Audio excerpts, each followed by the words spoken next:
السلام عليكم ورحمة الله. ازيكم عاملين ايه؟ يا رب تكونوا بخير. النهارده ان شاء الله هنعمل مع بعض الشيش طاووق. هنعملها بتتبيله حلوه قوي وبطريقه حلوه وبطريقه تسويه حلوه، وهقول لكم على طريقه تسويه كتير عشان لو ما عندكيش شوايه تقدري تعملي ايه. وهنحط لها فحمايه بحيث تبقى كانها مشويه بالفحم. بس لو اول مره بقى تشوفيني ما تنسينيش في اللايك والاشتراك وتفعيل الجرس. نبتدي ونقول بسم الله. طب التتبيله بتاعت الشيش طاووق بتاعتي عباره عن ايه؟ انا معايا ميه بصل، ومهم ان هي تكون ميه عشان ما تتحرقش واحنا بنشوي الشيش الطاووق بتاعنا. ومعايا ميه طماطم، تمام. دي تقريبا طماطمتين صغننين مش كبار يعني، تمام. والتتبيله بتاعتي عباره عن علبه زبادي، والزبادي دي هتطري لك الانسجه بتاعتها وتخليها لك طريه وجوسي وجميله. بس لو ما عندكيش خلاص ما فيش مشكله، بس هي بتختلف فعلا في الوصفه يعني. وملح وفلفل اسمر وربع معلقه صغيره من ورق اللوري على الحبهان. ما عندكيش خلاص ما فيش مشكله خالص. انا معايا استغنيت عن كل التوابل اللي كنت هحطها، قلت بدلها هستعمل تتبيله الشيش طاووق. دي تتبيله جاهزه وبتبقى طعمها حلو جدا. ما عندكيش هتحطي بهارات، هتحطي ورق لوري على حبهان كده مضروبين وهتحطيها عليها، تمام. ومعايا هاخد معلقه من الصويا صوص ومعلقه من الدبس الرمان. برضو لو في حاجه من الاثنين مش موجوده عندك مفيش مشكله، بس برضو بتضيف اضافه حلوه للشيش طاووق بتاعك. ادي مقاديري كلها. هعمل ايه؟ انا هجيب كده طبق بتاعي وهبدا انزل بمقاديري كلها. ميه البصل، ميه الطماطم، ميه البصل،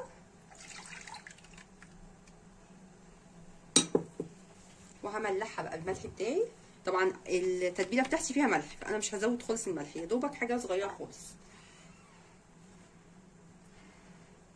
حاجه كده.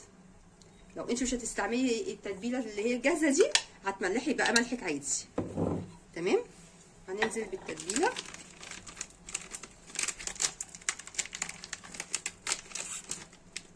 هحط كده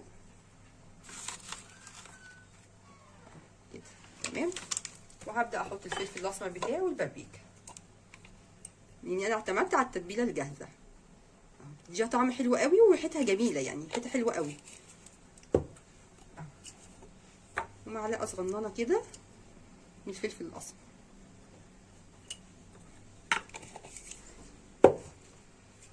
احط برضو معلقه من الصويا صوص. بسم الله كده. احط معلقتين عشان انا عامله كميه، انا عامله كيلو ونص، تمام. ومعلقه من دبس الرمان.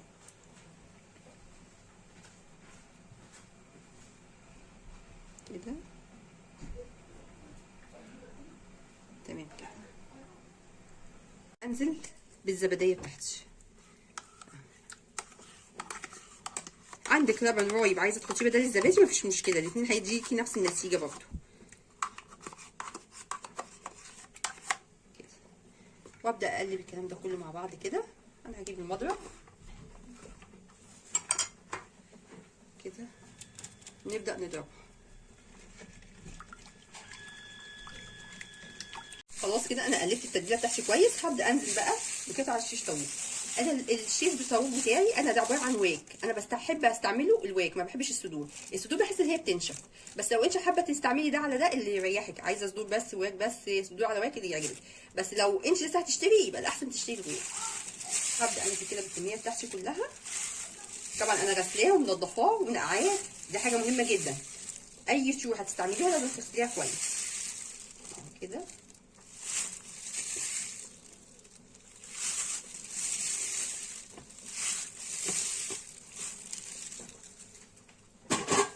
وابدا تبقي بقى ايه نديها كلها بالتتبيله بتاعتنا دي بالشكل ده كده. انا عايزاها تشرب كل التتبيله، يعني التتبيله بسم الله ما شاء الله من قبل ما تسويها ريحتها طالعه حلوه جدا. طيب انا هسيبها قد ايه؟ انا هاخدها احط لها برضو اكبتها بستريتش راب واحطها في الثلاجه. بسيبها مش اقل من 4 ساعات، لكن انا اي طيور بحب اسيبها من بالليل للصبح. ما عندكيش وقت خلاص مش مشكله، بس زي ما بقول لك مش اقل من 4 ساعات، ساعتين، مش اقل من كده. كل ما هتسيبيها في التتبيله كل ما هتشرب التتبيله وريحتها وطعمها هيبقوا احلى. هبدا احطها في الثلاجه ان شاء الله، والصبح اول ما نيجي نبدا نسوي نشوف هنعمل فيها ايه. خلاص كده انا الشيش طاووق بتاعي سبته من بالليل للصبح، طبعا اتبل وبقى زي الفل. هبدا بقى ايه ان انا اسيخه. اهم حاجه السيخ بتاعتك انا نقعيها في الميه مش اقل من نص ساعه، لان عشان لو حطيتيها من غير ما تنقعيها هتتحرق معاكي وانت شغاله. انا معايا فلفل وبصل. حابه تحطي طماطم حطي، انا مش حابه احط طماطم. حابه تحطي فلفل الوان حطي براحتك مش مشكله، اللي يعجبك حطيه.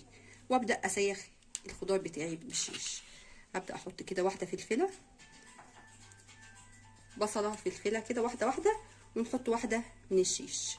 بسم الله كده. انا حاطه الصينيه دي عشان اي حاجه تقع فيها كده كده بالشكل ده كده. ونزود برضو تاني واحده فلفل وواحده بصل بنفس الترتيب كده.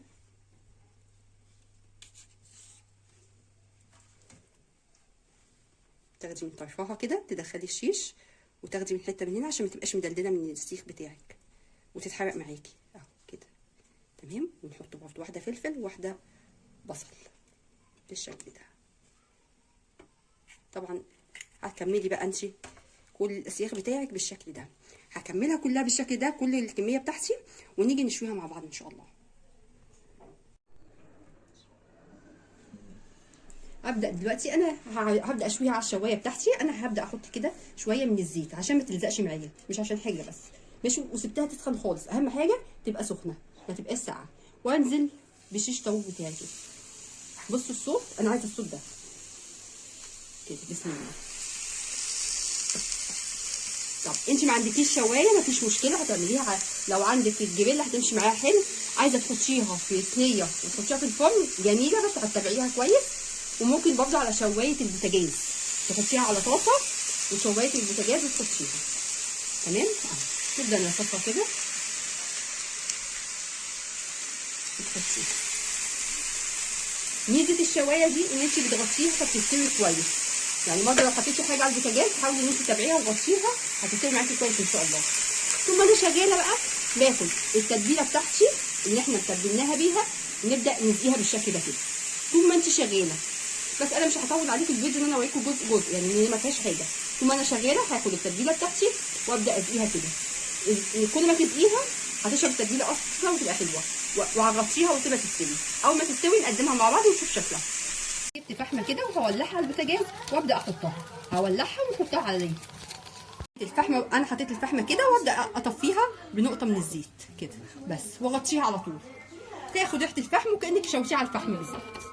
بس كده خلاص كده. هبدا بقى احط الشيش طاووق بتاعي في الطبقان بالشكل ده، طبعا الشكل اللي انت حباه كده.